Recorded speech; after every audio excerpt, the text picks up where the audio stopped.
Good evening, everyone. This is the Community Preservation Committee meeting. It's a virtual meeting through Fall River Government Television, channel 18, frgtv.fredtv.us. It's Monday, September 21st, 2020 at 6 p.m. Pursuant to the open meeting law, any person may make an audio or video recording of this public meeting or may transmit the meeting through any medium.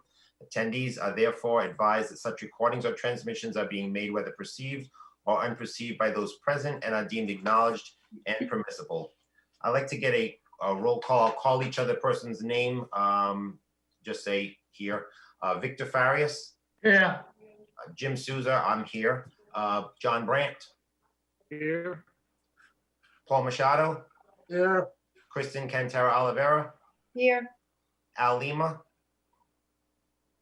So Al is here. He's having some audio problems at the moment. We're missing John Ferreira, who's in another meeting right now and might be joining us. And we're also missing two board members yet to be appointed, one from the through the city council and one through housing. The next item on the agenda is citizen input. There is one letter to read from Chris Ann Tyrell. I'll read it as follows. I am submitting citizen input comments and questions regarding the city council actions at their 8/11/20 meeting on item 5A CPA appropriations. There are questions that should be considered in a legal opinion from the CPC coalition and the committee's attorney prior to any reconsideration vote. The city council vote to reconsider. Number one, does the city council have the authority to motion and vote to reconsider on an appropriation that was not on the agenda and before the council at this meeting? The original CPC appropriation included the Adams House and was tabled at a previous meeting. The original appropriation submission, including the Adams House, was not lifted from the table and brought back before the council. Number two, is the city council only allowed to approve, reject, or decrease the appropriations before them? Are they allowed to add an appropriation that was not appropriately before them? The application submitted on January 14th, 2020, in the contingency section, it says to add at least 10% contingency to your project. The applicant submitted a request for $500,000 and was to receive $115,000. The city council seemed concerned that the applicant may not have the funding for the $115,000 if it was not reconsidered. Yes. On number 4 of the funding application, community needs section B, Fall River draft downtown urban renewal plan is referenced when the Adams House was not in that zone in January 2020. Does this fulfill the requirements for CPC community housing? Number 3, regarding funding section number 7 on the application, was the funding information submitted to the CPC? And if so, what date? The funding section number 7 was not completed, but was simply answered that the details and commitment letter regarding additional fundings are forthcoming. The Adams House project also included house lots being sold and bringing in additional funding to the partners, which include Bay Coast Bank. Sincerely, Kristen Tyrell. So this is her citizen input. I think we'll discuss this once we get to the Adams House project at the end of at the bottom of the meeting. It's the last thing on our agenda. Is that okay with everyone? Yes. Okay with me. So item number 5. Yes. We need a clerk. So we need a motion to nominate a clerk, since Jim Soul was our previous clerk and has since resigned from the board. So we need someone to make a motion and a second and a vote. I make a motion to have Christine nominated. No. I can't, the commissions that I chair and working, there's no way I can do it. About John Brett. I'm vice chair. I make a motion, Paul Machado, clerk. I second that motion. So we have a motion and a second to nominate Paul Machado as the clerk. All in favor? Aye.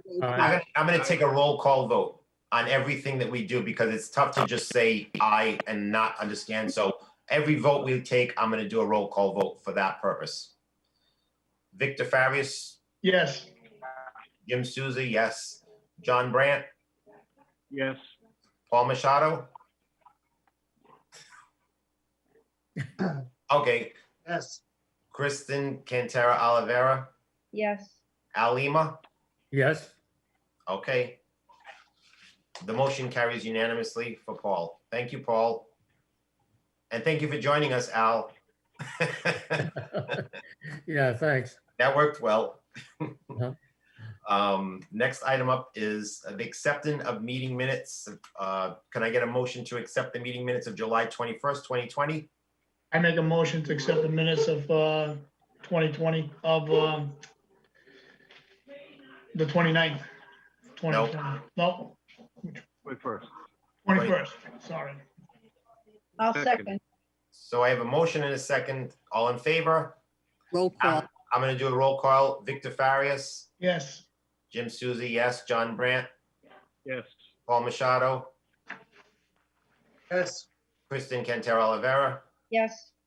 Al Lima. Yes. Yeah. The next item on our agenda is our annual Community Preservation Coalition dues.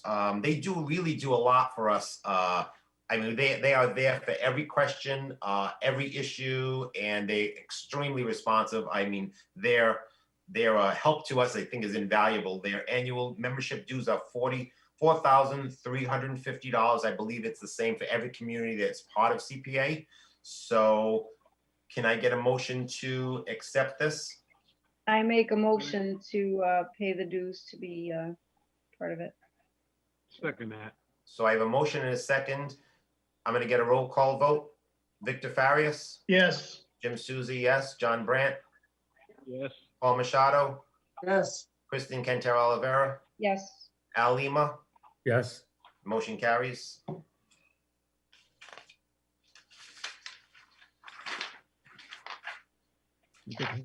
Next item on the agenda, People Incorporated had submitted a request to change the allocation of their funds to You missed other, one, Jim. what's that? You missed one. You skipped one. Number 8. People Incorporated, right? No, No, funds funds available. available. Number 8. You know what? I didn't print out this. I have an old one. Okay, it's available funds. Sorry. I thought I had the latest one.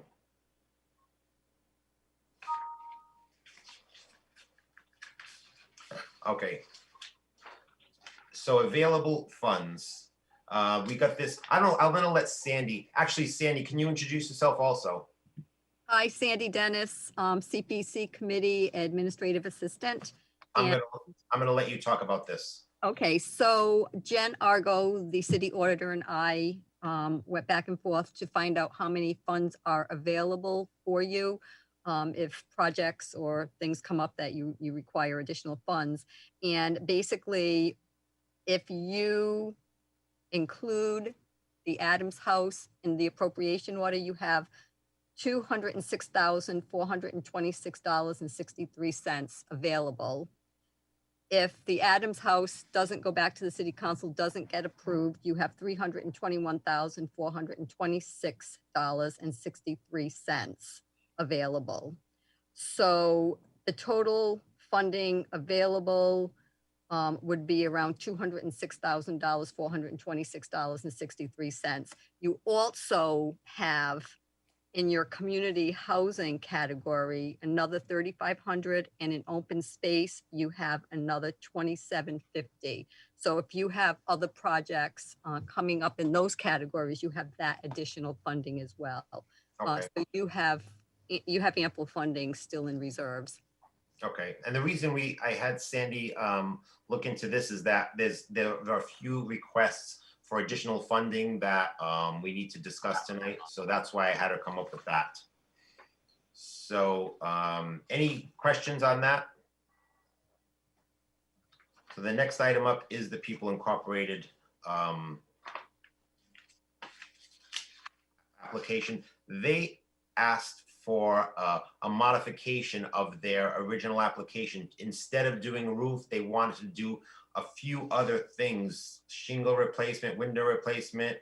And after speaking with them, we told them it would be better to kind of not, we wouldn't be able to just reallocate the funds to the other projects. And they ended up coming back and spoke with me, and they said that they were gonna like null this request, and they're gonna continue on with the original funding of doing the roof. So this proposal is really invalid at this point for their request.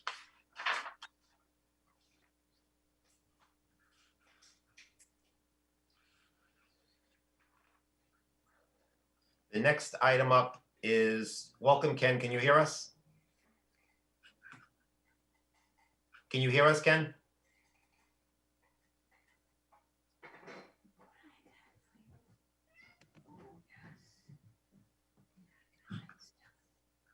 Ken is muted. Oh, Can you hear me now? Yes. Yep, you're there, Ken? Yep, I'm here. Okay, so our next item up is the Little Theater. There, Ken and I met, and he is looking for some additional funds for the, it started with their, the basement improvement and the asbestos removal. So Ken, if you want to explain the portion that created the override, Mhm. and then we'll, talk about that. Okay. Keep in mind, the building is 147 years old. And when we started this project, it started out with just asbestos. Then we went to mold, mildew, you name it. I found everything in that basement that I didn't want to find. So what we made sure was that everything was taken care of properly through the channels with Mike Keane and Jim Sewell at the time. And I'm lucky and very happy to say that we're coming to the end of this project. I've had 4 birthdays for this. Last Friday was my birthday. That was my 4th. So anyway, what I'd like to do is just tell you that what's happened is we've come out just about $1,952.62 over the budget, the funded amounts, which was the total funded amount to date is $136,092. So what happened was, and I don't know if this is going to show on your screen, but I'm going to try my best. If you can look at this, can you see the picture? See that black line in the middle of that picture? That's actually the rain leader that's outside the fire barn door. That rain leader led into a drain that led right into the sewer system in the city. So without fixing that, that added more moisture coming into the basement. So we checked with the water department. They said not a problem because it's there. As long as we had it routed out and it works, we could just put our pipe right through, and we were grandfathered into the system. Okay, the next thing I want to show you is the big thing. If you can see that, you might not see that big rust spot at the bottom, right about here, about in here. That's the water main that leads into the fire barn. That is a 3-inch pipe, and it was rusted all around. It's noted in Mike Keene's Civitex building report study that we received as part of this whole program. And what was happening is at the beginning of this whole thing, it was leaking in one place. Then we found it was leaking in 2 and then 3. And we looked at it and said, it's probably going to burst. And with all of that money that's been pumped into this basement at this point, I didn't want to pump in a pool of water. So we went after Corey Excavating. And when you're dealing with a building that's 147 years old, they ended up digging in the sidewalk. They couldn't find the main there. So then they had to go out onto Highland Avenue. So that increased that expense even more to $5,300 just for Corey Excavating.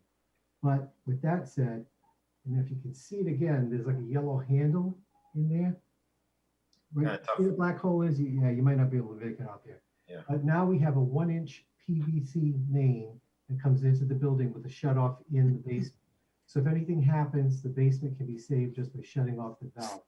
And all the new HVAC equipment, the dehumidifier, the recycling air unit, nothing will be damaged. That had to be done as a precaution. Plus we had a door downstairs that just would not close. This is the door that is now in place. It's a fiberglass door, and it only has one way out. It's a push bar going out, and it goes up through the bulkhead. And then the last thing is, this thing here is called a sump pump. Because we have a dehumidification system now running constantly in the basement, it runs, all that water drains into this reservoir. What happens is, not only does that, from the dehumidifier, if we use the AC system, we've got double amount of water coming in. And then don't you think the sump pump goes and dies? So those are the two overcharges, that fixing the water main and the sump pump. The sump pump is scheduled to be installed by September 29th of this year. And I'm estimating that cost to be about $350, maybe $400. Sardinia Plumbing is going to do the work for us. So if you take the 5,300 and the 350 estimated, my original funded amount is estimated to be 1952.68. So what I'd like to do is just request an additional 2,000 additional funding, and that will hopefully bring this project to a close. I mean, you definitely did your due diligence on this. I mean, it's definitely an overrun that is, I would call it unexpected. It doesn't seem like a massive amount, but I do appreciate the work that's been put into it. I mean, I see no problem with it. I would also like to say, Jim, you got my invite to come to a walkthrough in October? No. Okay, I sent you an email. I'll send you another one. Any of these? If you want to send it, it might be my old email address. I have a new one, newbostonbakery@gmail.com. Oh, okay, that's why I'm not, okay, change it. But if any of the CPC members would like to come to the walkthrough, I Okay, can have Jim invite everybody, because then you can see how well the money was spent. that's good. Thank you. It's come out magnificent. It really has. Great. That's great. So it's been money well spent. And believe me, I've collected dotted every I, crossed every T. Yeah, I have to When I'm say, done- Sandy has given you high accolades on the when I'm project. done, you'll get a copy of this, which will show you exactly how I spent every penny. I spent no more, no less. I spent only what I had to. She said you were very, very thorough. Well, Sandy's been very good too. She's been a lot of help. So, anybody have any questions or comments for Ken or? Yeah, can I get Ken's last name for the minutes? I'm sorry, it's Kenneth Joseph Raposa, RAPOSA, representing Little Theater at 340 Prospect Street. Thank you. You're welcome. So would anybody want to make a motion? If anybody doesn't have any other questions, we need a motion if we want to approve this and send this to the city council. I make I'll a, make the motion. Go ahead, Kristen. I make a motion to approve the extra funding for $2,000 for Little Theater. I'll second that. So I have a motion and a second to appropriate $2,000 more for Little Theater. I'm going to take a roll call vote. Victor Farias, Yes, Jim Susi, yes. John Brandt, Yes. Paul Machado, Yes. Kristen Cantero Oliveira, Yes. Al Lima. yes, So the motion carries. Okay, thank you, Ken. Can I say one more thing? Yes, you can. I know you guys do all this volunteer, and I just want to acknowledge that fact. And I want to say thank you for all the work that you guys have put into this for all these three and a half years that I've been working with you. Unfortunately, the Little Theater will not be submitting this September. Because of COVID, we're having our annual meeting at the end of the month via Zoom, but we don't know what's going to happen with Little Theater yet. We're not going away. We have no plans to do that. But I just can't take on another project right now. I need a break. I have to have surgery on my knee. Yeah, well, we appreciate that you, this one, it seems like it's something that was extremely necessary, and hopefully by next year, you'll be able to resubmit for something else. Okay. Thank you, guys. Thank you. Be safe.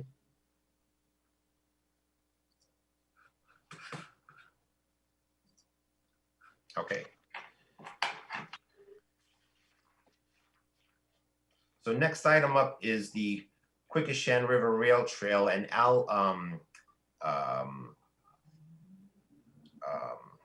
Bill Kenny was supposed to be here to speak about this. Do we want to move this to the end of the agenda possibly? So we'll need a motion to move. Do I have a second?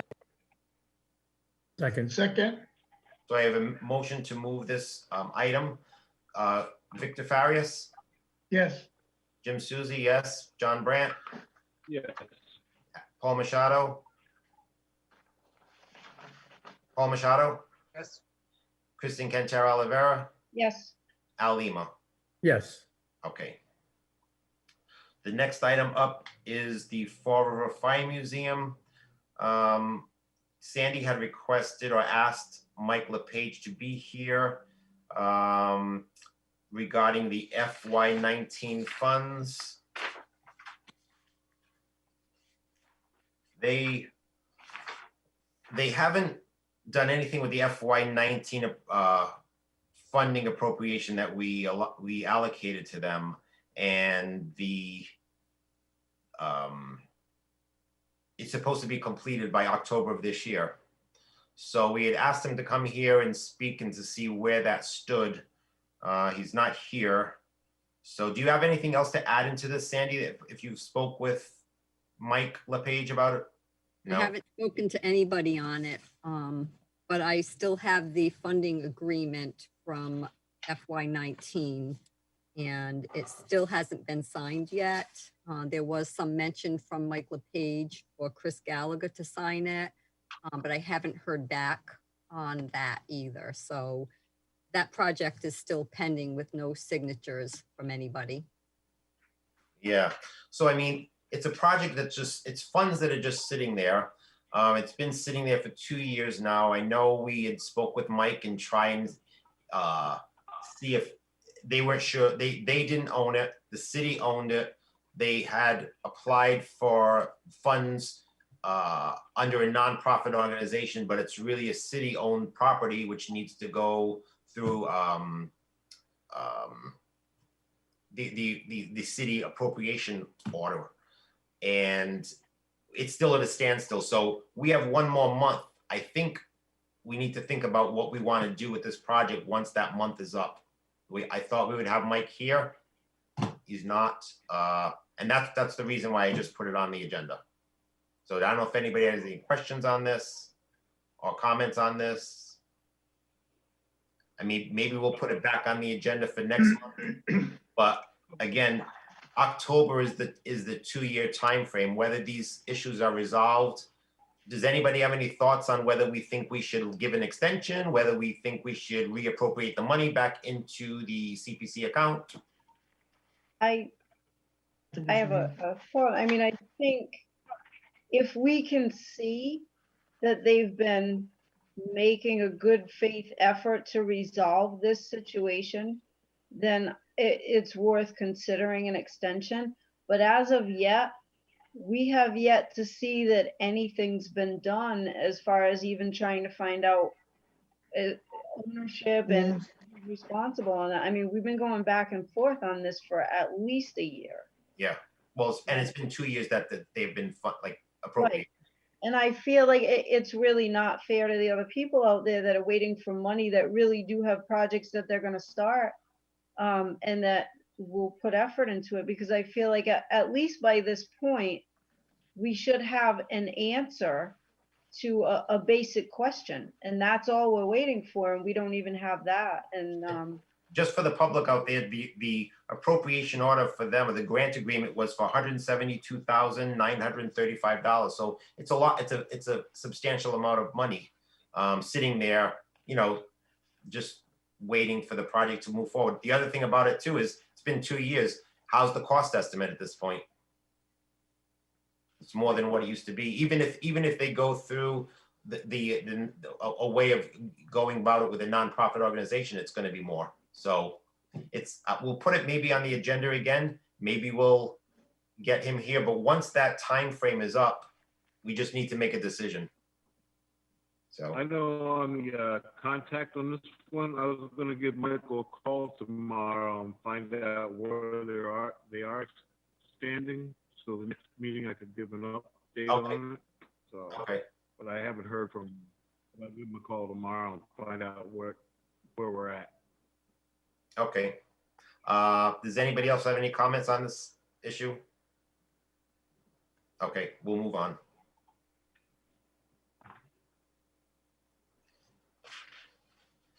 The next project item is the project assignments. So does everybody have their list in front of them?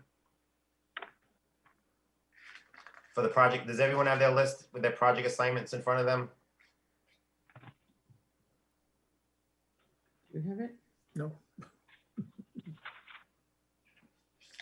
Anybody? Everybody get theirs? Yeah. I think I do, yeah. Yes, So these are the project assignments, and obviously CPC members have come and CPC members have gone. Some of the projects completed, some are still being worked on, and others are just appropriated that we need to assign someone to. So I'm not gonna go through the ones that are completed, but I am gonna go through the ones that are not completed. Is that okay?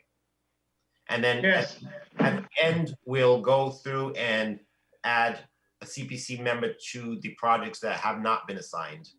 So the first one that was not completed is the North Burial Ground. Tony Dias was the CPC member assigned to that. I'm gonna take that project on myself.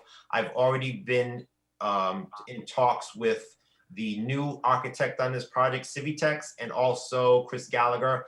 The three of us sat down and had a meeting on this, and there was confusion on the bidding process of this. Chris had put it out in 2 separate bids, but in talking with Mike Keene from Civitex, he said it was a very confusing way to do it. So they went back and they're resubmitting this as a singular project.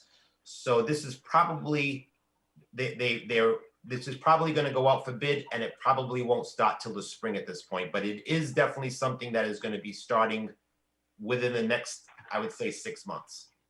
So that's where that stands. Next project is the South Shore Kennedy Park Overlook. Tony and I were assigned to this one. I spoke with Bill Kenny about this.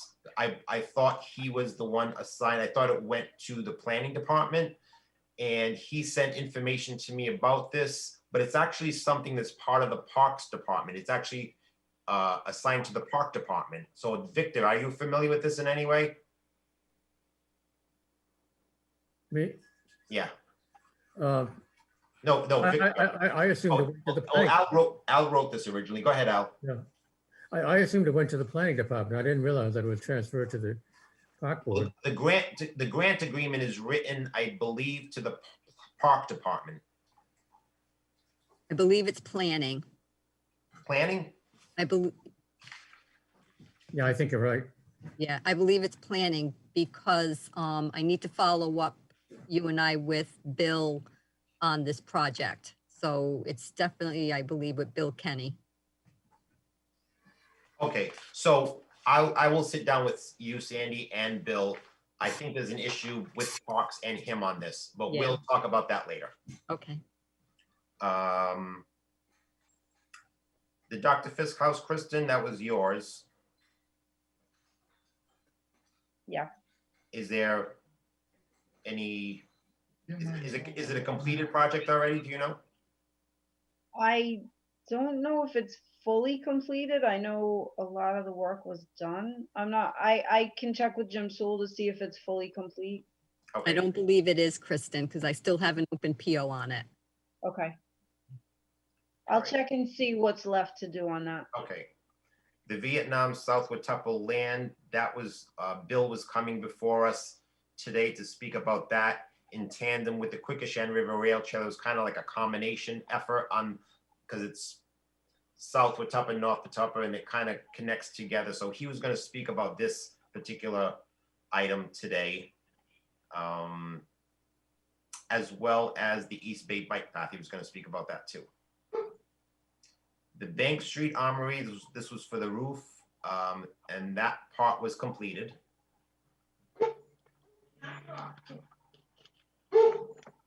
John Brandt, the Fall River Fire Museum, obviously we just spoke about that, so you'll be in touch with him on that. Academica Club was assigned to Jim Soul. Would somebody else want to take this on just to find out where this stands? Anybody want to take this project on to just to get an update on it? Who we call for an update on? I'll take it. Who do you call? It's going to be Junior Paquette. Oh, Junior Paquette? Okay. I'll call him up. Okay.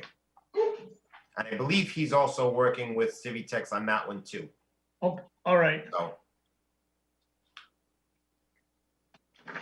So you got me down for that one, right? the North Park existing conditions study, Kristen, any update on that one? Not yet. I have to speak with Chris Gallagher on that. I know COVID had kind of put a freeze on some of the things, and we still have to, I have to also get in touch with Martha Lyons and a couple of others as well, so. Okay.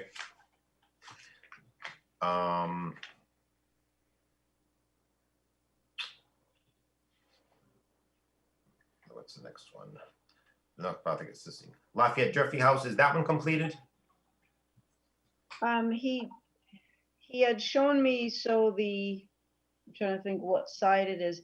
In the back part of the house, and then the east facing is completed. And they were starting work on the west side. I was there last week of the week, I think it was 2 weeks ago. I stopped by and he showed me everything that was done on the outside. So it's really, It it's looks well great. underway. Yeah. Yeah. Okay. The Florida Historical Society is, I'm the member assigned. I talked with Michael about that when they had a problem with their original painter and they were in the process of getting someone new to finish the work. It's not a lot of work, but they still need to get some of the painting work done on that project on the L on the top of the roof. So that's where that one stands. The school administration building, I had spoke with Chris Gallagher on this, and this has been completed. I know John's under that one, but as I sat down and spoke with him about all of his projects, and he updated me on that, and he said that that one is completed. So I can take that off my list, so I didn't have anything signed? Yes. Well, if you just want to do a follow-up with him, just to make sure of that, and that will be it. Okay. All right. The Veterans Center, if Victor is assigned to that one. Again, he said that that one's completed. If you want to update, get in touch with him, Victor, to make sure they've signed off on this project, you can. Yes. All right.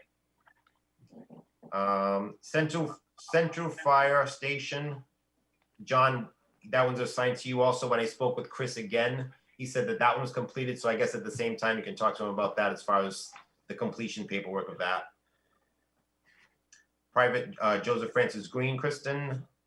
It's almost done. There's one section that needs to be put in the very front. It's the curved section. And then where in the back part, there's a gate there. And that the gate doesn't open and close because of the way that the dirt is graded. So Chris Gallagher said that that's going to be leveled so that it's going to be able to open and close. And then there's still like some little details around the bottom of the fence where the screws that hold it in, they need to be cut and they need to be painted the same as the fence. Oh, it's close. Yeah, it's close. There's not a whole lot left to do. Could I get the name of this project again? The private Joseph Francis Green. Thank you. Okay. The next one was the granite wall at Kennedy Park. That one's completed. I went by there. They did a good job putting that back up. So that project is done. Little Theater was what Ken Raposa just talked to us about. So once they get the funds for that, it's obviously, you heard what he said, and once they get the funds for that, it will be completed shortly. So I'll put that under my name. So it was under Jim Souls. The Eagle Event Center was under John Francor's name, who is not on the board anymore. So I don't know if someone wants to take this one, just to call the applicant about that and see what the status of that one is. If it's possible, it's completed. I don't know the status. I can give Jerry a call tomorrow. Okay, so I'll give that one to you, John. And John, they're working with Stark Architect on that, so you might want to give Rodney a call too. Okay. Okay. The next one is the Niagara Bike Path. Victor was assigned to this one. I believe Bill Kenny would be speaking about this also, because that's under the planning, and I think it's very connected to the Quequechan Rail Trail and the Southwood Tupper. So I think once if he joins us, I think we'll get an update on that also. Okay. The bioreserve, I just asked Mike Labossiere about the completion paperwork on this one, but I think it's completed. But I'll ask Mike Labossiere. Library Youth, I spoke with Chris Gallagher on that one. Go ahead. Jim, I'm sorry, the bioreserve, what's that project? The bioreserve is the land acquisition from last year. And I believe all the paperwork, including the deed restrictions, are done on that one. Mike is really good at doing all of the paperwork. I know that. Yeah. Okay, so thank you. You're welcome. The next one is the library roof. I spoke with Chris Gallagher on that one also when we sat down with his projects, and that one is also completed. Again, I spoke with Chris Gallagher about the concrete stair removal. If anyone's gone by there, they see that the concrete stairs have been removed. The only thing they have left to do is it needs to be reloomed and reseeded, and then that project is pretty much complete.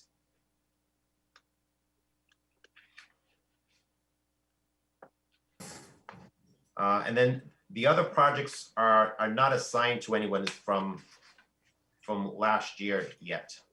So would someone like to take the Sanborn map project? I'll take that one.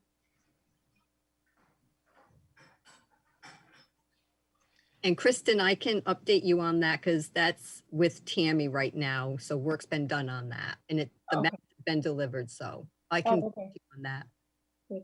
Thank you. You're welcome.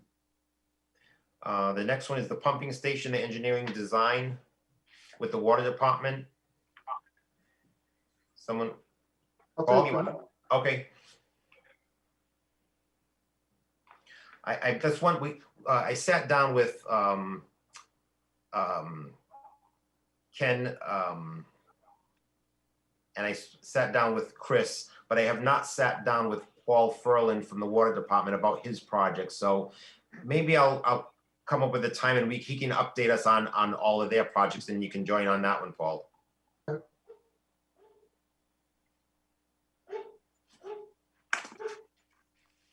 So I'll come up with a time we can meet with him.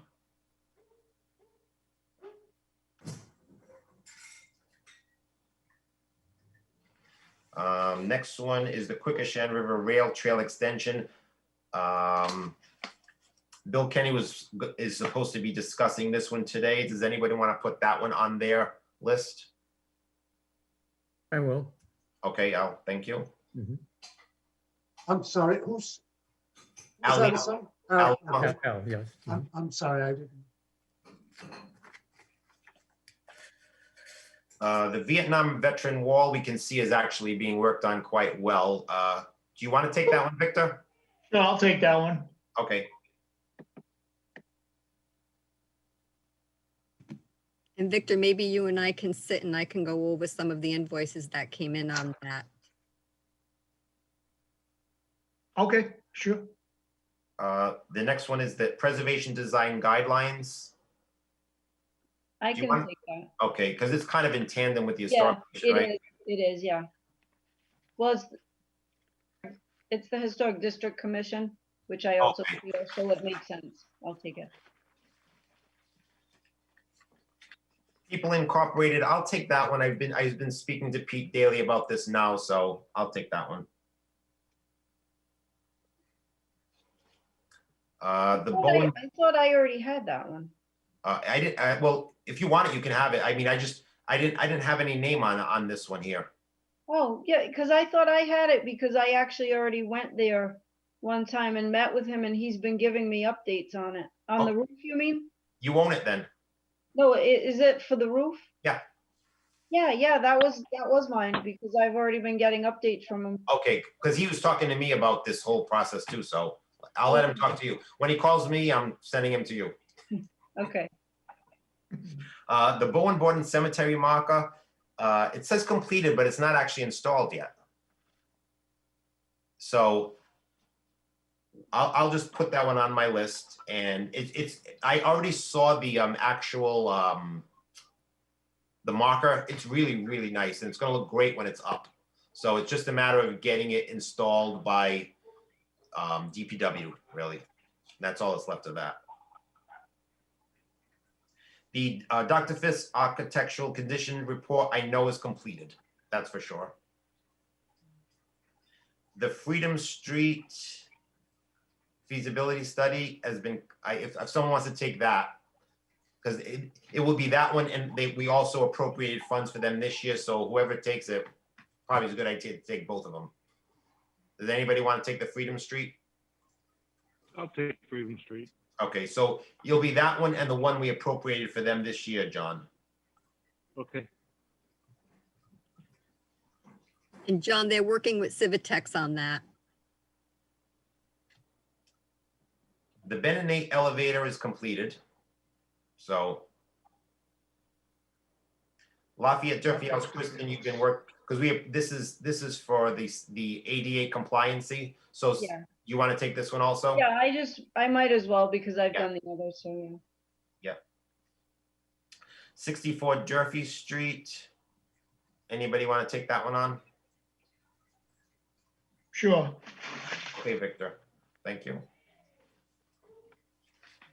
Then we just got the recent approval for the FY21 projects, the Maritime Museum electrical.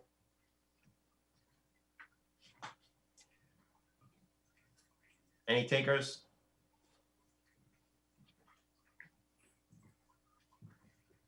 I can Nobody take wa- that. Okay. Lafayette Durfee, obviously, Kristen's taking that one. The Fall River School Department, this is for the windows. I'll take that one. Okay.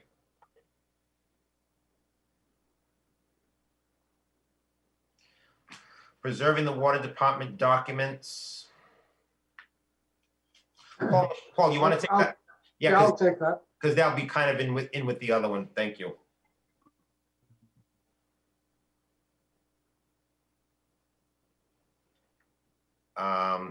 The Water Street, I can't think of the number.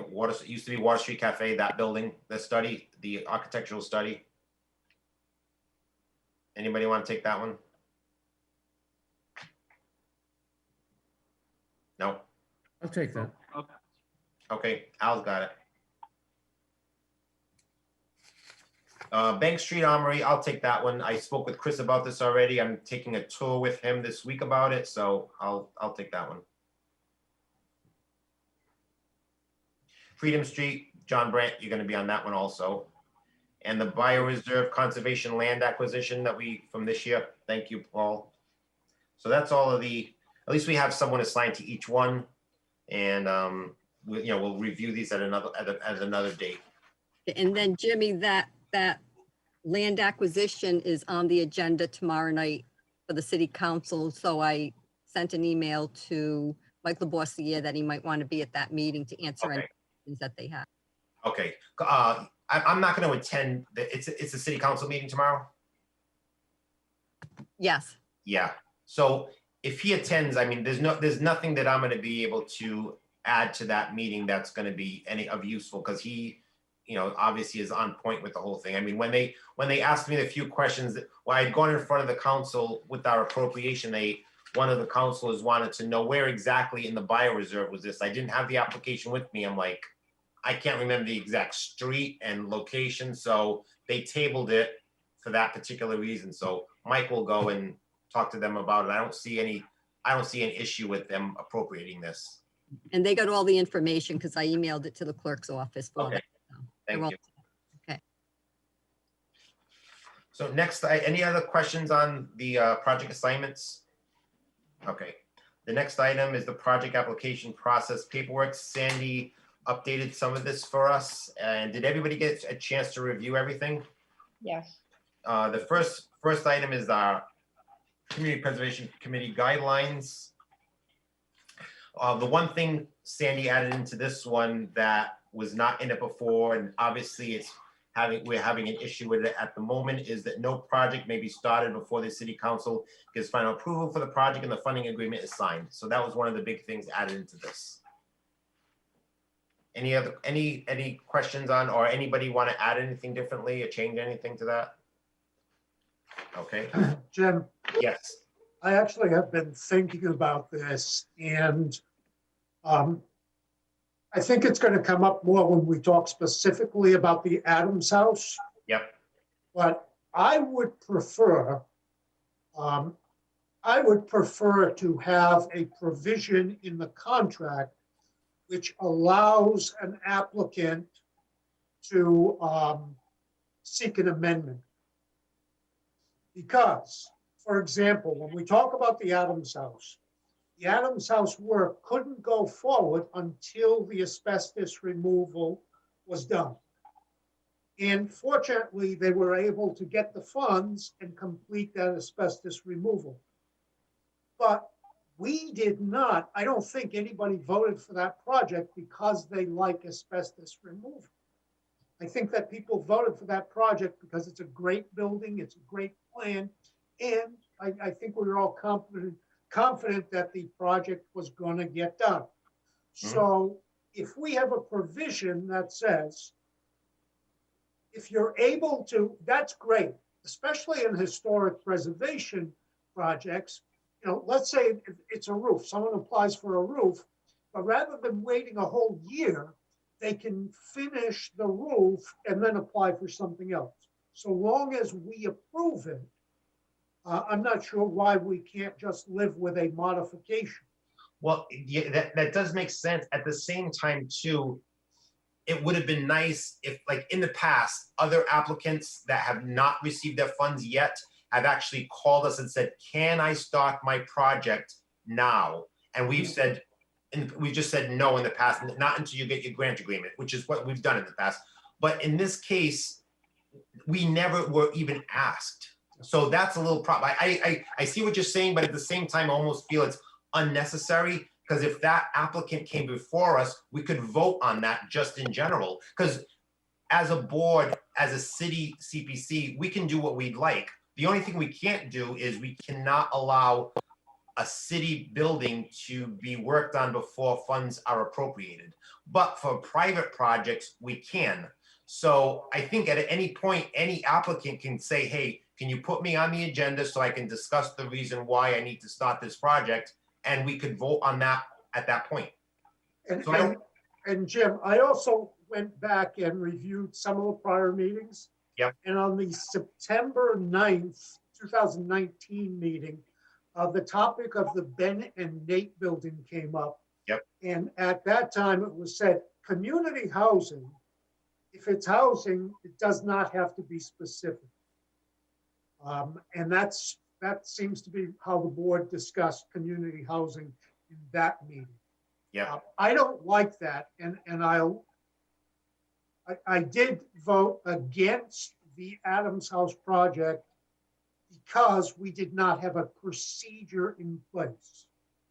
Mhm. So I would be against just saying, oh, okay, here's $150,000. You use it for whatever you want now because you finished the asbestos removal.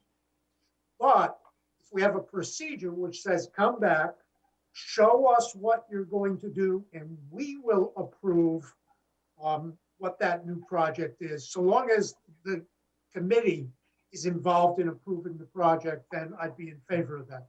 I voted against the Adams House because we didn't have that procedure, and I don't think it's appropriate to just let someone have money with no restrictions. Mhm. So where do you think that should go into these guidelines? What you're saying, should it go into the guidelines, or where should it go? I think, I think we should encourage work to be done, especially on historic preservation projects. Yep. And I would just say, rather than saying, oh, you can't start it, say, if the work changes, you will have to come before the board to seek a modification. That makes sense. I mean, So, I mean, the opposite, for example, if, we have projects that haven't gotten done. We just talked about the fire museum where that money's just sitting there. We want to, I've been by the Adams House. I mean, the work that's taking place there looks, it's just incredible. I mean, there's vehicles parked all around the block because apparently there's a lot of work getting done there. Yeah. That's great. We want to encourage historic preservation. So Yep. what I'm suggesting is we just have an opportunity to modify. yep. It makes sense. So Yeah. what if we did something like no work is to be started on a project without committee approval first? Like, what if we said something like that? Just to make sure they don't start it, but if they need to start it ahead of time for some reason, then they at least get our approval. Like maybe you could amend that one sentence and say without committee approval beforehand or something like that. So do you think that should go? Good way to go. What's that? I think that's a good way to go. If they have the money to start, but let us know that they're gonna start, I think that should be in an application somewhere. I mean, because we want them to like get the project going, but we don't want to be reimbursing without our knowledge, I guess. That's what I'm saying. Well, I don't, What about the issue of the fact that they need city council approval before they proceed? How do we get around that? You know what? Can we change this? Can we, do you want, can we talk about this when we get to the Adams House item? Because can we just go through these particular eligibility documents first, just to approve that? And because we're gonna get to this anyway. Yes. So, Okay. so let's just like go through these documents first, make sure there's no additions that we want to add on. And then we'll get to that, what we're talking about at our last item. Is that okay? Fine. Right. Mhm. So on the guidelines, do we want to add or subtract anything else from it? No, yes? No, Okay. So on the application for CPA eligibility, Sandy added in the preservation funding allowable chart, what type of a project is allowable and what isn't. A description on what historic preservation things are, land acquisition. So I'm sure you can see what was added in, and I think it will help the applicant, define their project a little bit better. So does everybody, go ahead, Paul. Jim, thinking about the applications, one thing I thought of is that, and I don't know if it currently exists, but if we could ask for them to supply a deed, copy of a deed, or a book and page reference. Because in thinking about the deed restrictions, I think it might be helpful so that whenever we get a lawyer, they don't have to go and do a title search. They can start from the So deed. wouldn't that be shouldn't that go into the funding application as opposed to the eligibility? Yes, I'm sorry, Okay, funding application. all right. So this is the eligibility. I'm sorry. That's all right. No, that's all right. So eligibility, it's pretty simple. And then we just go through, is it eligible or not? But I think that the documents Sandy added to this is going to help the applicant, kind of like realize if their project is allowable or not, So any changes to that one? Or does that look good that way? And just so you know, I also added the link to the coalition website this time. Okay. The other document is the funding application, and this, Paul, is probably where we should add that in. Yeah, So, so I would just think that it would be helpful, get a head start to, if we can get a copy of a deed, that'd be great, because the deed, Yep. the deed description has to be in the deed restriction. Yep. So that would be helpful, yep, makes sense. or at minimum, a book and page number. Okay, where do you think we should put it? Like just as another number, Yeah. At the end, like make it number 9 and make implementation number 10? Sure. That seem good? Sure. Do you have that, Sandy? Yep, I'm gonna do, and then Paul, if you can just email me some language that you want me to put in for number 9, and we'll add that. That makes sense, though. Yeah, that does make sense. It's a Yep. good idea. It's gonna make the person who is doing that filing a lot easier. Okay, so with all those documents, can we get a motion to approve these so Sandy can like edit them appropriately? I'll make a motion to approve the documents as Sandy has done them with the edits that we just agreed on. Do I have a second?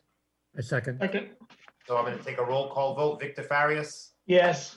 Jim Suzie, yes. John Brandt, Yes, Paul Machado, Yes, Kristen Cantero Oliveira, Yes, Al Lima. Yes. Motion carries.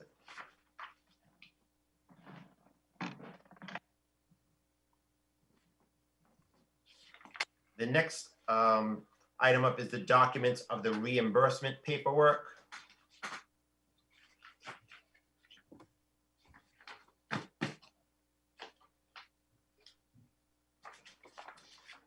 So they're basically the certificate of completion document, the certificate for when a project's completed. There's a certificate of payment request each time a applicant comes before for a payment request. This document should be filled out. And also the certificate of non-collusion, which the applicant or the awarded party should fill out too. So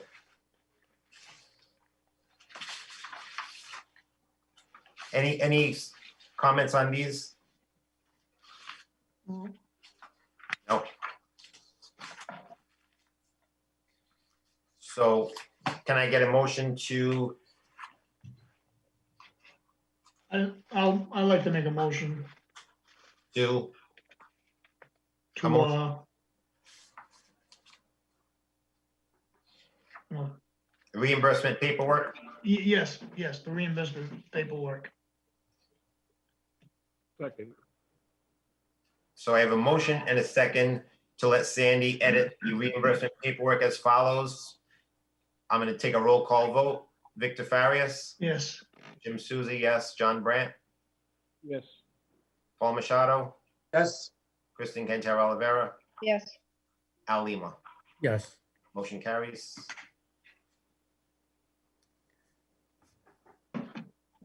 Next item is the letter from Chrisanne Tyrell. So this is a follow-up from our previous discussion. Al, are you the one who spoke with her or was in conversation with her on this? No. I think Paul was supposed to, Who was that? Al, did you draft the letter? Did you draft the letter to, I did draft a, yeah, I did draft a letter, but I didn't receive any response to it, but. okay. Did you want to talk about it in any way or no? Not really. I'm not quite sure what she's getting at. But, I'm trying to determine, is she concerned about affordable housing, first of all, or is it just the details that she mentioned in her letter? Yeah, well, I mean, I see that you kind of just explained how the housing funds are calculated and where they come from. So after you sent her this, she didn't send any response back? No.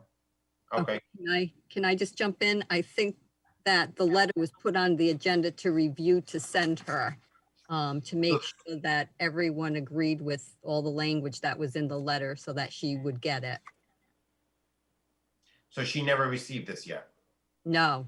So I think the letter's on the agenda to review so that the committee can vote to send her this letter with the language that's in it. Okay, so I thought she got this, but I mean, I read the letter and it's definitely a good explanation on how funds are required through the city and where they go and how the housing portion gets their funds. So I'm okay with the letter. I thought it went. So, I thought the letter was fine. I'd make a motion to send the letter out. so we have a motion and I'll second. so we have a motion and a second to send this letter. Victor Farias, you approve? Yes.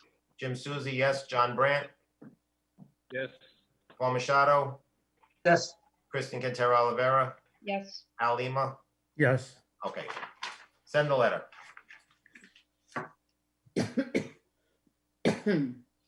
The next item up is the deed restrictions, and I'll turn this over to Paul Machado because he's been working diligently on this.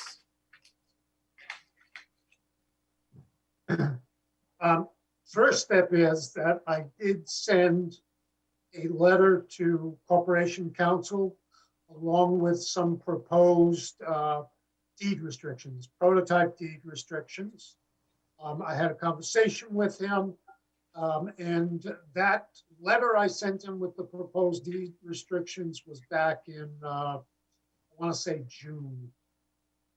So he didn't have any objections to the prototype deed restrictions.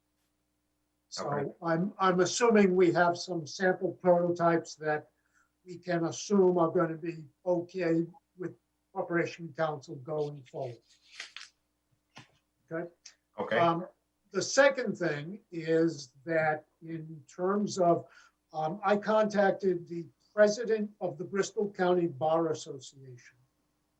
And he agreed that, I explained to him that we would like to send out a request for attorneys who might be interested in doing these deed restrictions. And he agreed that he would forward that to his membership. I'm not quite sure, but I think that there might be over 100 attorneys in the Bar Association. He also mentioned that we could probably contact the Fall River Bar Association. I don't know how large that is, but they would accept a letter. I sent you a sample proposed letter. I didn't go further with that until the board approved my going forward. okay, What we could do is we could get, and I think that would be sufficient notice. I mean, it's notifying most of the members of the bar locally, and it's free. So okay, that's what I suggest, is that we solicit the members of the bar through the bar associations, explain to them that we're looking for attorneys who would be interested in doing deed restrictions, the 4 different types. We have prototypes. Maybe at some point we can get the prototypes put up on the website, okay, or just a link to the CPA, because that's where the prototypes are from. yeah. Will we need to expend funds from our administrative budget? I think, Because there are funds there, so, yeah, I think going forward, Jim, I know that I've seen on the CPA Coalition website that you can fund, you can attach funds to the funding. So maybe going forward, what we're going to want to do is figure out how much these deed restrictions are going to cost. yeah, And then just add that to the funding amount that we approve. okay, But I think at this point, because we have to go backwards for so many, right. I think, yes, I think it's going to take quite a bit of money. Well, I mean, like I say, the funds are there. Most of our funds end up getting rolled back each year. So we have funds to do this exact thing, so. Okay. Now, I actually thought at one point, I thought that I would try to prepare a sample deed restriction specific to a project. I was going to time myself.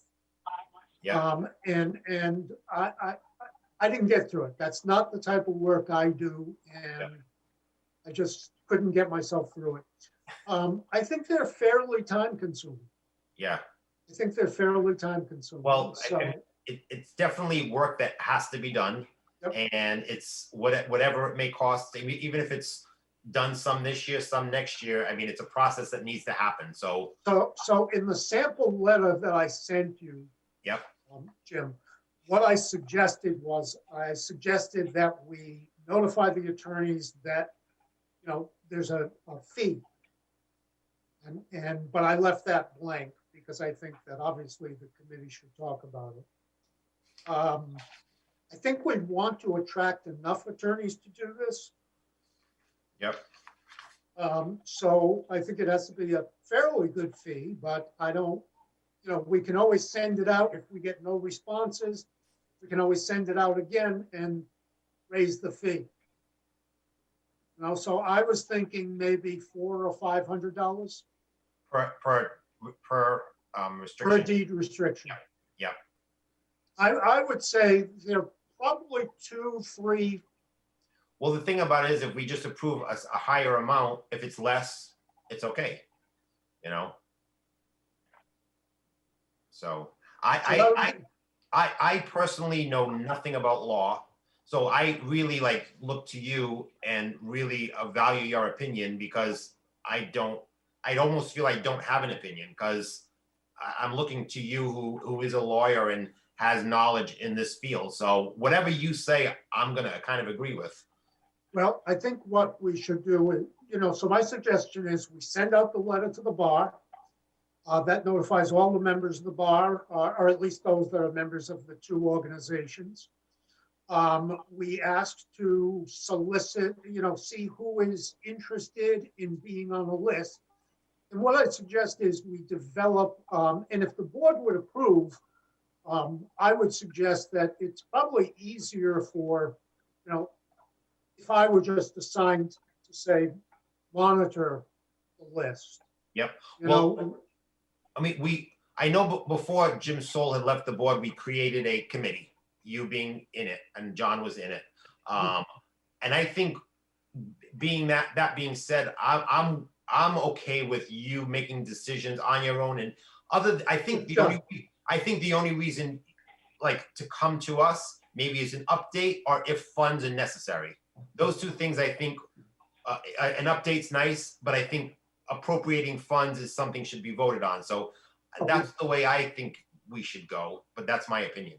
yeah, so the subcommittee is John and me at this point. Yeah. So we'll see what kind of responses we get. If the board approves sending out the notice to the bar, then we will we'll make a list of the responses we get.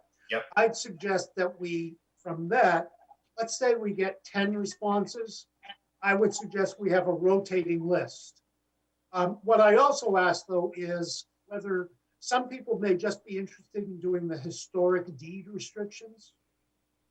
Some people may just be interested in doing the open space, et cetera. So we're going to ask them what they're interested in doing and then put them on a list and assign them the cases on a rotating basis, assuming we get some response. Okay. Makes sense. And tell me that what issues do you think it's necessary to us to vote on? I think funding issues are necessary. Do you think there's other things that are necessary? As a board member, I'm willing to allow you to do what you think's necessary if there's nothing that's financially or fiscally necessary to go forward to get this process moving quicker. well, I think the board needs to, vote on, do we send out this notice to the Bar Association? Are you authorizing that? And then we can send out the notice to the Bar Association members. So can we get it? So if our board is okay, does someone want to make a motion for that? I make the motion, we send out a letter to the bar. Second that motion. So I have a motion and second for Paul Machado to send out a letter to the Bar Association to solicit attorneys. What rate are we gonna start at? You can tell what rate? You said Yeah. 500, right? I would I go with would- that. I would think so. So if you want to amend your motion, John. Do we need to go that high? 500? Can we start at 4? Paul, like I say, I know nothing in this field, so I'm really looking at Paul as a knowledgeable person to kind of guide us in a way, I'll say. Well, like I said before, we could start at 4. I was thinking 4 initially, John. So we could start at 4, see if we get a response. I also put in that letter that if there's some extraordinary circumstances, so obviously if something's gonna take 10 hours, that attorney should be able to ask for more funds, but Yep. I'm just guessing as to how long this. So we could start at 400, see if we get any responses. Okay, So should I make a motion to, for 400, but if there's an exception where it goes over, we can grant that? okay, I'll second that. okay. So I have a motion and a second for Paul to send out a letter soliciting attorneys, starting at $400. And if there's particular exceptions to go over that, it's only gonna take a roll call vote. Victor Farias? Jim Susie, yes. Paul, John Brandt? Yes. Paul Machado? Yes, Kristen Cantara Olivera? Yes, And Al Lima? Yes, So the motion carries. Also, like I say, also, Paul, I as one member, I'm willing to allow you to do whatever type of documentation or movement in this arena to get this process move quicker, that you don't feel a board needs we need a vote. So I don't know how everybody else feels about that. I'm No, fine with that. I Okay, feel fine with we'll handle it. well, what we'll do is, whatever I send out, obviously I will send to John and Sandy, and yep. they'll be available for everybody, but I don't think everybody. Yeah, I mean, I definitely appreciate what you're doing on this effort, because it's definitely long overdue, extremely necessary, and the quicker it continually moves, the better we are. That's all I'll say. So, Well said. so next item, Paul handled the next two items really. So do we want to bring back the other item for the Quikasham? Yes, Can someone make a motion? I'll make a motion to bring back the other 2 items. Okay. Can I have a second? Second. So I have a motion and a second to bring back the Quikasham River Rail Trail. Roll call vote. Victor Farias? Yes, Jim Susie, yes. John Brandt? Yes. Paul Machado? Yes, Rizzi Cantara Olivera? Yes, Al Lima? yes. Okay, good. So we were supposed to have Bill Kenny here, but he's not here because he wanted to speak about this. He needed to get extra funds for, he wanted to combine 2 of these projects together, the Quikasham River Rail Trade and the South Watuppa feasibility study. After going through the documents and seeing what Bill Roth, the previous city planner, had done with this, and talking with the engineering firms on this, he believes there's a shortfall in funding of $15,000 to get this project moving or completed, whichever you want to call it. So did everyone get the documentation from Bill? Does anybody want to comment on any of the documentation? So does someone want to make a motion to add an additional $15,000 to this project? It's a combined project at this point of the Quikasham River Rail Trail and the South Watuppa Spur feasibility study. He thought it was best to put them together because of the work involved and how their connection is so close together. So he's requesting for $15,000. Any discussion? Anybody want to say anything? I'll make a motion to combine the 2 projects for $15,000. The Quikasham River Rail Trail, South Watuppa Spur feasibility study, and the Quikasham River Trail Westport extension. I'll second. So we have a motion and a second to allocate another $15,000 to the Quikasham River Rail Trail South Watuppa Extension feasibility study. I'm gonna take a roll call vote. Victor Farias, Yes, Jim Susie, yes, John Brandt, Yes, Paul Machado, yes, Kristen Cantero Olivera, Yes, Al Lima, yes, motion carries. I was hoping Bill would be here to explain this because it's quite in depth, and again, when I met with him, he spoke about this to me. This will have to go in front of city council also, so I will hope that he's there to explain it to them. And Jim, he's also asking for an extension on those projects. So you need to vote to give them an extension. Oh, okay, so, make a Oh, yeah. motion to extend Well- project. so the South Watuppa Spur was supposed to be completed October 30th, 2020, and he's requesting an extension for October 30th, 2021. So can we get a motion on that? Make a motion to extend to 2020, October 30th, 2021? correct, yes. Make a motion, October 21. I'll second that motion. So I have a motion and a second to give the South Watuppa Spur an additional year for its completion ending in October 30th, 2021. I'm going to take a roll call vote. Victor Farias, Yes, Jim Susie, yes, John Brandt, Yes, Paul Machado, yes, Kristen Cantero Olivera, yes, and Al Lima.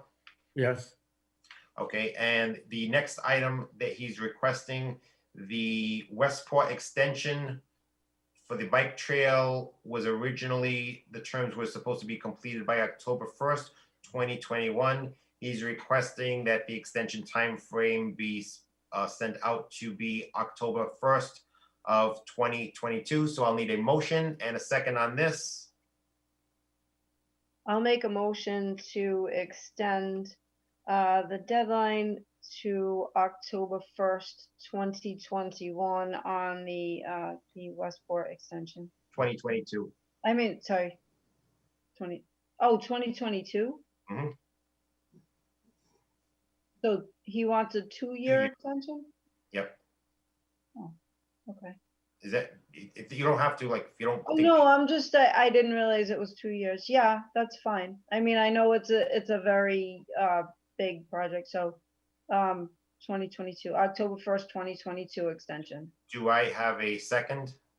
second, So I have a motion and a second to extend the time frame of the Westport extension from October 1st, 2021 to October 1st, 2022. Victor Farias, yes, Jim Susie, yes, John Brandt, yes, Paul Machado, I'm gonna vote no. okay, Kristen Cantero Olivera, Yes, and Al Lima. yes, So the motion carries with one abstention from Paul Machado. No, it was a One- no. I would have voted for a 1-year extension. Okay. It's a no vote, I mean, sorry. Yeah. Motion carries. So, the last item is the Adams House. So when we went for the appropriation order for what we had voted on,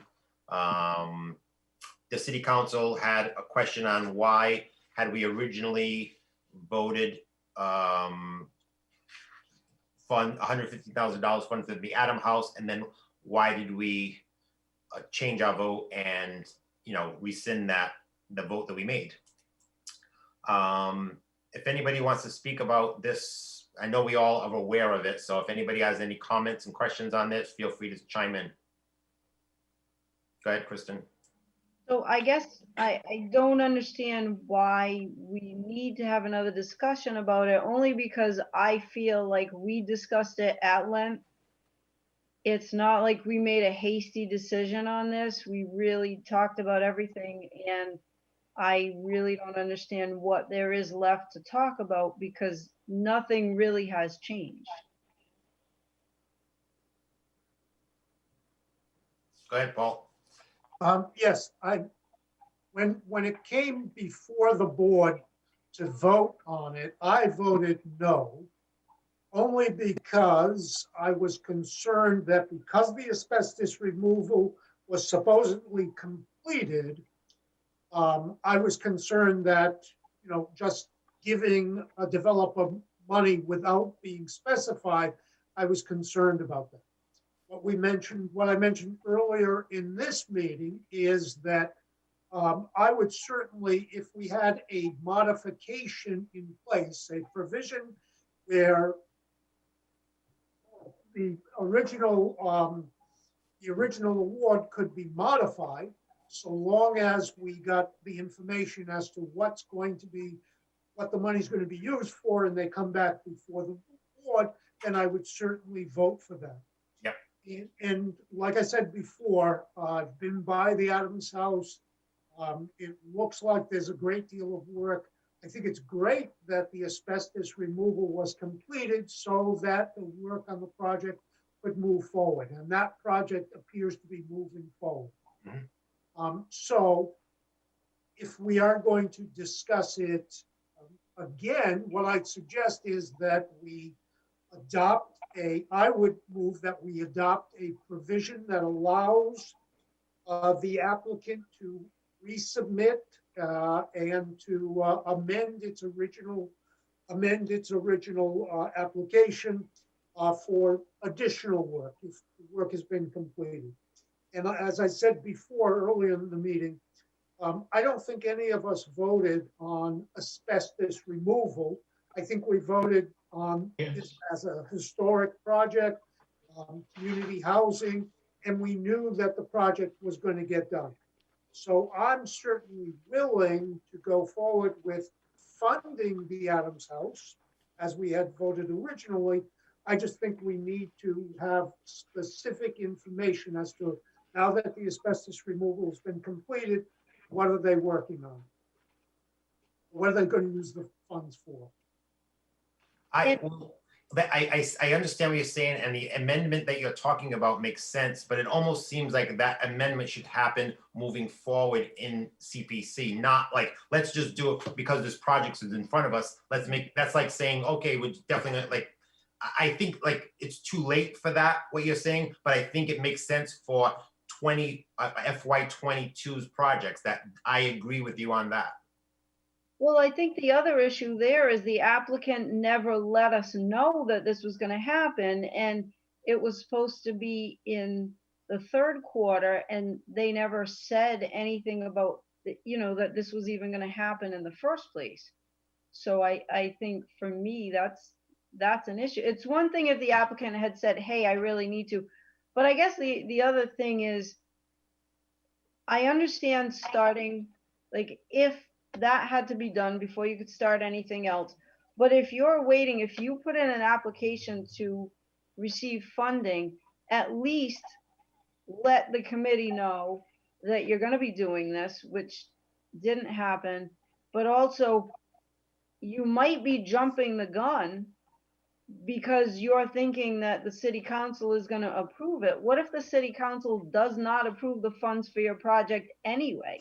And that's a big assumption. And this is the reason why I think we've come up with the precedent that we always had of don't start a project until it's been approved, because you don't know that you're going to get that funding. We may approve it. It doesn't mean that city council is going to approve it. And that's kind of where, like, I understand what Paul is saying, and it makes sense, but that's still going with the assumption that the city council is automatically going to approve any project that we put before them, and that doesn't mean that it will happen. And it does not happen because they have denied projects that we've approved. Right. So it makes sense maybe to have that going forward just in case, but at the same time, we still can't guarantee anybody that because we've approved a project, they will get funding by the city council. Right, And that's true. For me, it still doesn't change how I feel about this. I love this project. The Historical Commission has supported them. We give letters of support. for them to receive historic tax credits. We think it's a great project. But the project isn't the issue as much as not following the procedure that we had in place and just assuming that something was gonna happen that necessarily. One thing I feel like that bothers me, and not just because of this specific project, but in the past too, like we have our funding application with actual questions and we're looking for answers. And then I don't feel like it's being taken seriously sometimes by the applicants. I mean, I look at the timeline now, mind you, we were given this funding application in the mid-January. We had them before us in the end of February, I believe. And this project had already begun. And in the application, under the timeline, it says the project's gonna start in the third quarter of 2020. Like, should we follow our funding document to what it says, or should we just like fluctuate because we just feel like we should? Like, I don't know, like I say, the timeline is off. And when they came before us, they'd already started working on this project, according to what was said in the Herald, like when they had the interview with the applicant, because they had said it started in February. So why hadn't that been brought up to us? So do we follow what we say in our document, or do these questions matter? Like, should we follow them, or should we just, I don't know, ignore them, I'll say? Does Well, I agree with you. does the timeline bother anybody in any way, or not really? Timeline doesn't bother me. I mean, I agree how the stance that we take, but we're saying that the Herald News said the project was done when the applicant says it wasn't done. Actually, So, no, but there's a private, go ahead. I don't think they said it was done. I think they said it was like 80% complete. But now, I think being a private where they got to get the project going, but he didn't finish the whole thing. Do we take that into circumstances, saying that it's not done, it's not finished, he did start it, and now it's at his risk that if the city council doesn't approve it, he doesn't get that money? I mean, or do we just have one flat and say, no, you start it before, you don't get it? I mean, I just think being private, sometimes these people got to start the project to get it going, and it wasn't finished when his money would be due. I don't know. That's just my point of view. But if you take a municipal project, anything that's municipal, they are not allowed to start. It's right in the CPC bylaws. They cannot start a project until it's been approved by city council. So, you know, and I know that's municipal, this is a different thing, but I mean, you really should have some kind of a standard set, or else anybody can just say, oh, well, I need to do my project right now for this, and this. So everybody's going to think that they have an important reason why they need to start it ahead of time. And I still think it's setting a bad precedent. I still think we had what we had for a reason. Maybe we could, going forward, have something in the wording saying, you know, we will consider exceptions only if you come before the committee before you start a project and explain why you need to start. I think something like that. But I think just to start a project, knowing that you started it, then you're talking about getting the funding when you've already started. It just doesn't. I mean, in the letter from Chris, in the letter from the resident, Kristen Tyrell, that I read earlier in the citizen input, she referred to section number 7, which is funding. And in that, it says attach commitment letters from any organization providing additional funding, describe any other attempts, including unsuccessful, to secure funds for this project. And then in that, it says details and commitment letters regarding additional funds are forthcoming. Has anyone received those documents? No. Like, should we just, like, again, that's another question. Like, I went to the, it's the second question we ask, or one of the questions we ask in here. where the answer is not there. So do we just ignore all these answers?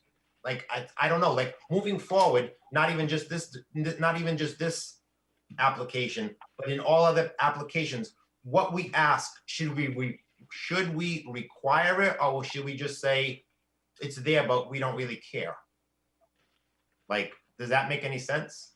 I think that, you know, the Community Preservation Act says that we have to go before the city council to get final approval.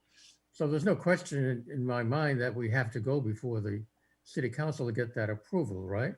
No, yeah, that's true. That's 100% true. Yeah.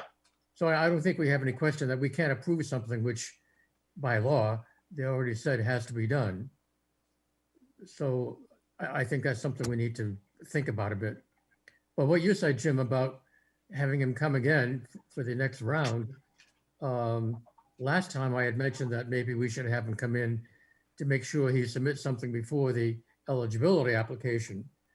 But we've already passed that threshold, so are we too late with that? Or can we still proceed with something that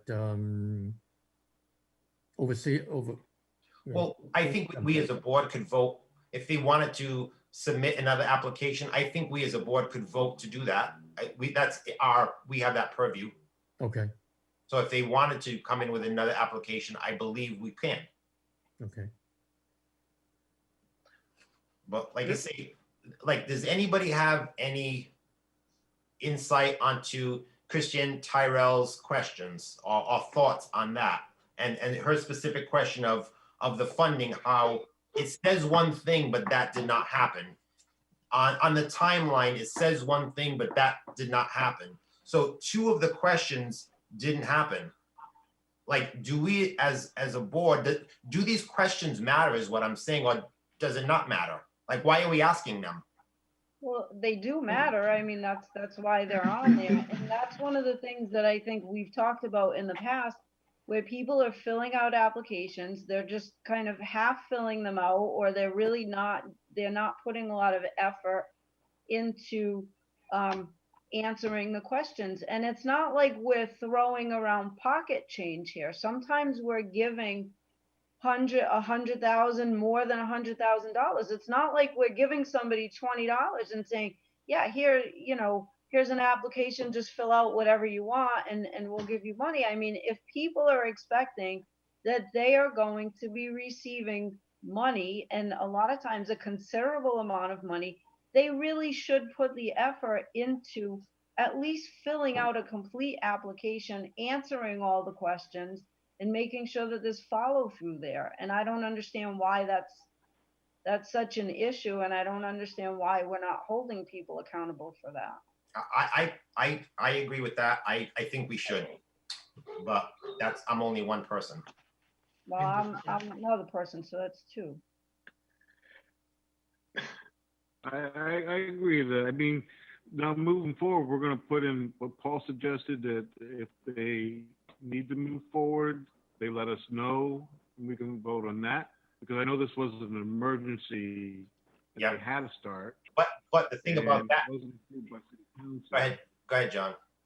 I mean, it wasn't an emergency and it wasn't approved by city council, so the funding wasn't guaranteed. Right. But I guess if we're going forward, can we put it in where if they wanted to start a project, we vote on that? We know going forward that they want to start early? I think it's a good idea, but I think what Kristen said makes a lot of sense though. If, say, this particular project, if they came to us in April and said, we want to start on the project, and we said yes, and then we voted on it, what about if the city council voted it down? And we told that applicant that they can move forward, what happens to them? Like that, we didn't give them go ahead, Paul. Well, Jim, I don't think, and my suggestion would be, if we consider coming up with some modifying language, maybe we should put that on the agenda for the next meeting and see if we can draft some language that gives us the authority to modify in the future. Yeah, But I'm okay with that. yeah, but I don't think that the issue is that, nobody's gonna start because they're banking on the city council to approve it. It started in this case because the funds were available to the developer. So my suggestion is that we keep the language that, hey, you can't start these projects and expect funding. But if you do start the project, and then, you know, you're gonna be able to come in and get a modification. Okay. Yeah, because I You know, know what I'm saying? So if they I- finish it, it's great. yeah, If because they I finish know, it- the project, the feasibility study for Water Street that we approved. I know she called Sandy one time and asked, hey, can I start this project? So obviously she had funds and we said, no, you gotta hold off until the grant agreement is written. So he's not the only one that had some funds to begin a project. So that's not unusual. I think that's a good idea, like down the road and, you know, to have on it, whether it's on the next agenda to modify that, I think that is a good idea. Well, we can also put a You proviso. know, that I if think it's, they- you know, since it's, Go ahead, Al. but since the Community Preservation Act says, you know, unequivocally that we have to wait for the city council approval, I don't think we have any discretion to really say, you can go ahead. And I was wondering if we should ask Stuart Saginaw to give us some kind of opinion on that. Chip, what do you think? We can. I know for a fact that I believe, well, for sure that any municipal property, it can absolutely not happen. Like they can only start the projects once the grant agreement is written. Any private or nonprofit projects, it's up to our municipality CPC, whether it's a city or town, to come up with the bylaws that they seem appropriate. I think we can change and do what we'd like, but not with municipal properties. So I think if I'm understanding this right, so what Paul is saying, if they need to start the project early and we've decided that we're funding a project, we can have them come before us and say, we had to start this project early, so now we would like instead to change the funding to this particular project. But with the understanding, if they're starting their project early, that's on them to start it. It's completely on them. If we allow a different portion of it to be funded, and I think this will speak to Al's question, then we're not saying go ahead and we're responsible for that. We're saying that we will entertain you starting a new, like changing it over to a different part of your project, but you still will not receive any funding unless city council approves. It just, as long as they have that understanding of knowing that just because we're approving it does not mean that they're gonna get the money, and whatever they start is Right. fully on them. Yeah, that makes And we sense. can put that right in the funding application that, Yeah. you know, I think that's a good idea. And yeah, I think at the next meeting, maybe that's something that we definitely should talk about, the wording of how to put that. Yeah, because we want that for the funding round. Mhm. Yeah. Which Can is I coming just up. interrupt? Can I just interrupt for 1 minute? Yes. As soon as your eligibility hearings are over, I should make sure that that information is on our website, because right now it's the old application. So I need to get that up there like as soon as possible on the funding agreement. So I know you can't do it tonight, but sooner than later, it would be nice to have that language on the funding application prior to the eligibility hearings, because I usually have a copy of the applications at that hearing. For Well, you people. know what? As far as, I mean, what we can possibly do is, even if it doesn't meet the time frame where they're gonna start working on it, we can always, there's only so many applications because of this particular thing. Maybe we can just call them up and say, hey, we have a new application, upload this one, and also this is another piece of information for you to look at. So I don't think it's 100% necessary that they get it immediately, but I think it's, as long as we get it to them, because it's really informational for them for January. So I think there is time even. Do you know what I'm saying? It's nothing critical that they're gonna have to do right now, but it's gonna be informational for them. You know what I'm saying, Sandy? Yes, and then you can always mention it during the eligibility hearings and the funding hearings, so Because you, we could just send them each an addendum for that, like that number. all right, I can do that. Yeah, Whatever you approve tonight, I will put up on the website, and then we can make the amendment, make the changes, and I'll upload that when hi, you. John. Welcome. Are you unmuted? How about now? Okay, welcome. Sorry for being so late. That's okay, you're in another meeting. Yeah, oh man, that was a good one. Yeah, so we're just talking about the Adams House and we're talking about our funding application and just doing a modification to it. Yep. So we can add it to our next meeting where Paul, if you want to come up with some verbiage on this, I'll see what I can do, Jim. and then we'll see where it goes. Like I say, even if the applicants don't get it immediately, an addendum to explain it to them, I think would be enough, because it's not going to be anything that they've got to answer to. It's just going to be another option that they have down the road. Jim, I think it might be helpful if we got the opinion from Stuart Saginaw, because I'm sure we're not the only Community Preservation Committee where this has come up as an issue. So it might be helpful to get. Well, I know for a fact that the city of New Bedford does not allow private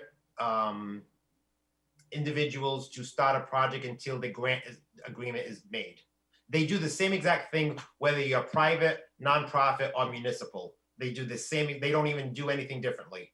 That's the requirement. So they've made their life a lot easier by doing that. Mm. Yeah, so no matter who you are, you can't start until you have a grant agreement. And Jimmy, I believe Stuart did get back to you because you had to give a copy of that to the city council. I did, but he didn't, what he said was that it's up to us to do what we'd like. Right, I mean, like, we can do what Paul's saying. We could also do what New Bedford is saying. It's up to us as a city board to do what we want. I'm not so sure about that. I mean, the Community Preservation Act says unequivocally that you have to wait for city council approval. No, So, not with private properties. no? No. Well, to start the project, you mean? To start working on a project? Mhm. No, the CPA guidelines only state that for municipal properties, it has to wait until the grant agreement is written. But for the other property, for the nonprofits or it's up to a city or town to come up with their bylaw the way they see fit. Okay. Am I right, Sandy? Did you read that correctly too? yes. But Al, where did you see? I thought I Nope. went to the Community Preservation Act law just to check it out. Well, you know what, Al? Sure. How about for our next meeting, if you want to send Stuart a letter with your question Mhm. and he'll respond to you, and then you can bring it back to us. Okay, that's fine. All right? Sure. This way, we'll have that exact information also again. Mhm. Okay. All right? Go ahead, Paul. Yep. I have one final thought on the Adams House project. Since we did approve it, and this is a unique situation, I know it's only a short while since the application's closed. I would make a motion to allow the Adams House to resubmit for this year's consideration. Okay. For the asbestos or for something, just as something else to do with the Adams House, you mean?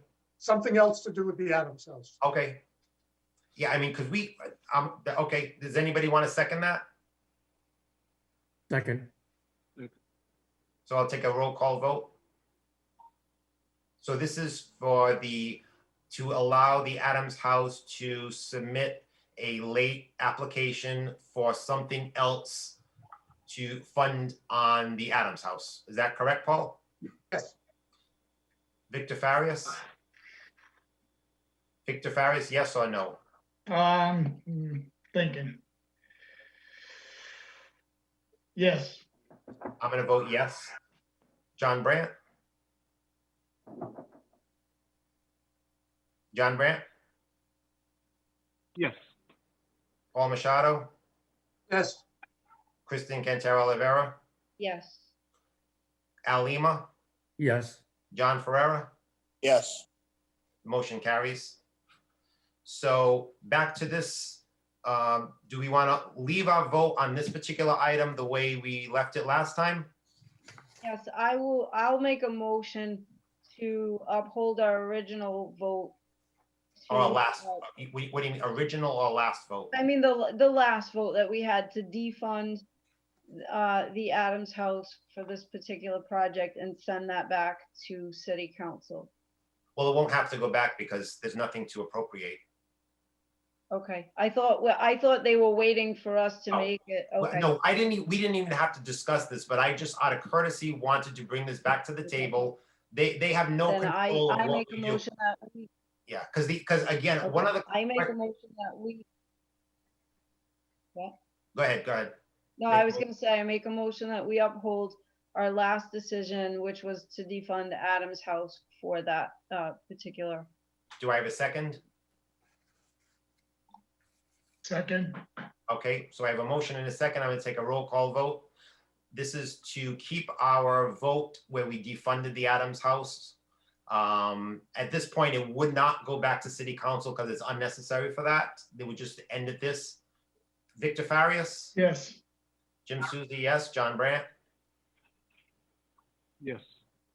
Paul Machado, yes, Kristen Cantero Olivera, Yes, Al Lima, yes, and John Ferrera. yes, So the motion carries.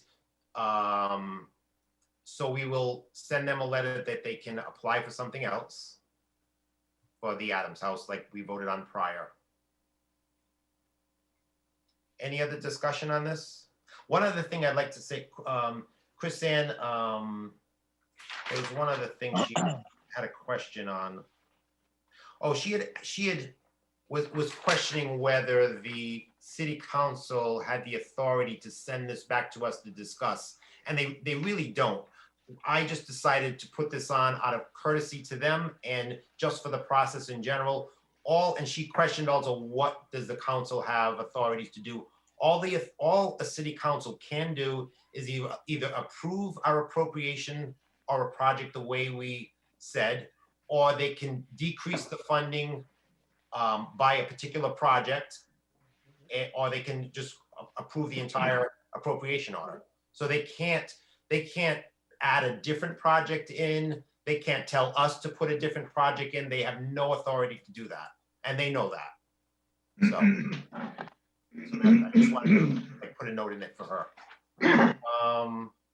Jimmy, I have a question. Go ahead.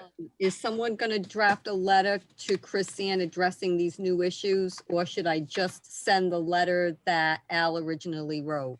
I would just send that letter because that explains. Okay, I mean, if you want to add in possibly what she talked about on number 2, is the city council only allowed to approve, reject, or decrease, and that is the truth. She was Okay. not showing that, so that what she said is correct. okay. What I about the also question? thought, oh, I'm sorry. Go ahead, Oh, I'm Paul. sorry. I, Go ahead. I also thought that her letter sounded like she was asking for a legal opinion. And I think that's the role of corporation counsel. So. She actually was looking for that. I think she was asking for us to talk to the corporation council.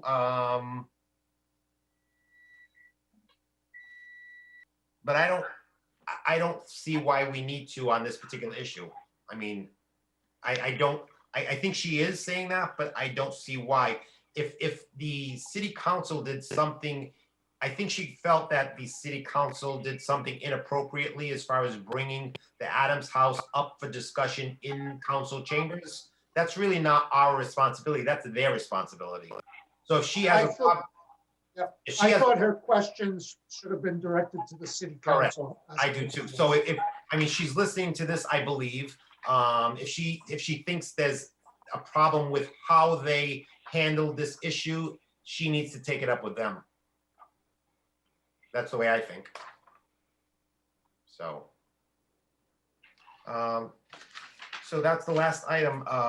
And is there anything specific we want to add onto the next? Does anybody else have any questions on this or any more discussion on this?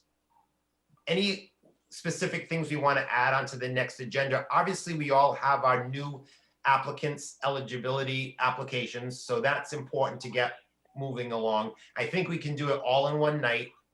Because we recently, since last year, have the applicants at the table, but we don't let them speak on their project. We look at the project. If we have questions for them, we ask them, and it's really just a matter of, is this eligible or not? So it goes pretty quickly. So I think we can do them all one night.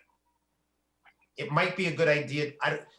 As far as here we are on the Zoom meeting, Al, do you feel comfortable doing anything in the city council chamber? Or what we can do, Al, is we can meet in city council or in the lobby of the city council, then we can have you on a Zoom where you can zoom into our meeting. Would that be okay? If I could zoom into the meeting, that would be fine. Because we can do that, right? Isn't that what he was saying? Right? Yes, yeah, he can, everyone can be in City Hall and we can just have Al zoom in. Or if someone else doesn't feel comfortable, they can zoom in as well. Yeah. So And I Those think arrangements. the eligibility is important. Like, I think having an in-person meeting is important because there's going to be so many people coming to it. I think doing it Zoom is going to be pretty confusing. Is anybody agreement with that or disagreement? I agree with that. We've done that with planning as well. We've had some members attend and some not. We were just in the atrium today. Yeah. Our next meeting in October is going to be in the chambers. And some people zoom into it. Correct. Yeah. So that's what Al will do, right? And just- Okay, just so that'll that be you fine. know- Just so that you know, we're probably gonna have to go in the atrium because That's fine. they've shortened the table in the hearing room, so we don't have enough tables for members. Okay, that's But fine. by using the atrium, the outside the atrium, it's televised as well. And as we bring people up, they come in separately. So they're outside watching on a monitor and they can hear the meeting, but they're not inside the atrium room. Sense. Right. Paul, is there something you want to specifically put on the agenda? Other than, go ahead. I think we should, well, I think we should have an update on the deed restrictions. Okay, I'd like to I think that should Keep be it on all every day. agenda until we, I agree. I don't think we should, I don't think we should put a lot more because we have, the other thing we just discussed is adding that addendum to the funding application. So that too, but I think that's possibly enough because going through all the eligibility applications, it's a lot. So we'll do the eligibility, we'll do the update on the deed restrictions, and we'll do the update or the addendum to the funding application. Does that sound like enough? Yes. Okay. Could I ask something for future applications? You know? Yeah. And that's it. How are we going to? We received $6 million for applications and only have $1 million more or less to give out, more or less. Yeah. How do we do that in the future? Do we have to cut back on individual applications, or You can't. should we have some kind of program in place so that we can tell people, well, we're not going to be funding anything more than 150,000, period, or make it more flexible? I don't know how you want to do that, but Well, in talking about it seems to me. well, I mean, one thing we could possibly talk about even before we go into funding is like, we can make take a vote on the board and say, you know what, we're not going to fund any project more than 150,000. We can take a vote on our own and we just, as we go through our.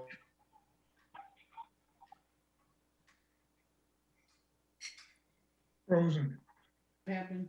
Yeah, Jim. He froze. You cut out. We've had in the past where we've had almost close to 7 million, I think, Sandy, haven't we? And we just voted down to where our number is. Yeah, and a lot of times, sometimes people withdraw their applications. Like last year, you had quite a few people withdraw applications. Some don't even meet eligibility. Last year, you had a handful that didn't even meet eligibility, so that number kept decreasing.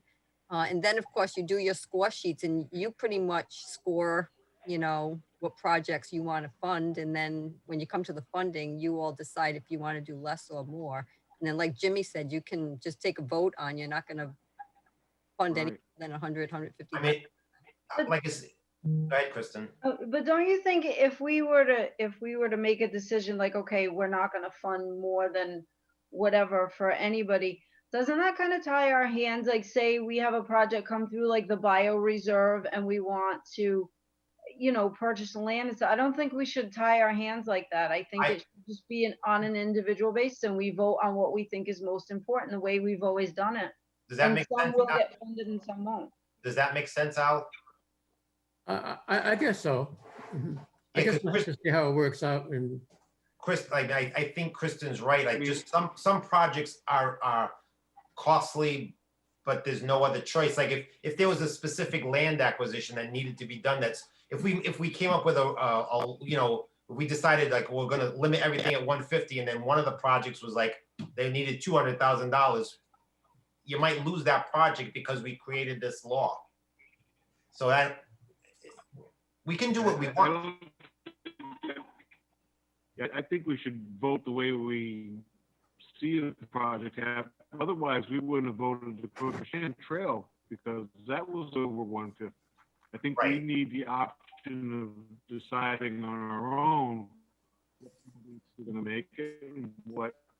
Yeah, we never would have voted for the bike I mean, path on obviously, the we're Taunton not gonna River. fund $6 million this year. We only have X number of dollars, and that's Yeah, yeah. I think It's gotta be left up to us how to decide how to do a project. I mean, some years we might just do a couple projects down. yeah. yeah, that's fine. I guess we'll just, you know, muddle through and see Yeah. see how we make out. I think all municipalities have the same exact problem. They do. I mean, you can't tell people not to apply. No, no. You know, it's like, it just happens to be a lot of projects, like, and the more we're around, the more people know about it. So, Mhm. you know. So anything else from anyone? Can I get a motion to adjourn? Motion, Motion to adjourn. And a second?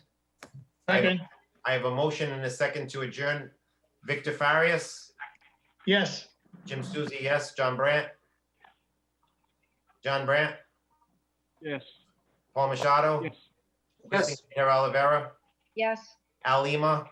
Yes. John Ferrera? Yes. Thank you, everyone. Good night. Good Good night. night. Right. Good night, Jim.